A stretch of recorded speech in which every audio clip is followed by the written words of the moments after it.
минатото, за да направиш некоја успешна фирма, имавме потреба од огромни ресурси, типот на човечки ресурси, капитал и сите останати работи. Сега мислам дека со помош на вештачката интелигенција ресурсите кои што се потребни за една успешна фирма се многу помали од сите овие аспекти и мислам дека доволно единствено да имаме луѓе кои што имаат идеи, кои што се спремни да ги реализираат овие идеи, да работат напорно на нив и мислам дека од тој аспект вештачката интелигенција може да биде навистина great equalizer и да го порамни полето за игра измеѓу различните држави и да го убрза развојот на Македонија. Во моментов вештачката интелигенција сама по себе не е доволно компетентна или доволно на ниво на кое што би можела целосно да замени одредени индустрии.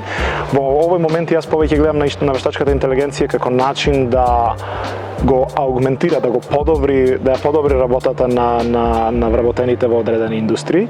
Меѓутоа сметам дека за неколку години ќе стигнеме до момент кај што вештачката интелигенција ќе може да замени цели индустрии. Една од главните мерки за која што јас од секогаш сум се застапувал најмногу е подобрување на образованието. Мислам дека подобрување на образованието и креирање една здрава рамка во која што младите ќе можат да размислуваат и од која ќе им биде онака поидобна точка за понатамошен развој е една од најбитните мерки. Тука може државата да помогне прво преку регулатива и улеснување на отварањето на нови фирми, пристап до фондови, дали внатрешни фондови во Македонија и пристап до капитал, а во исто време и пристап до едукативни ресурси. Agentic search, which means that you provide your agent with a custom search.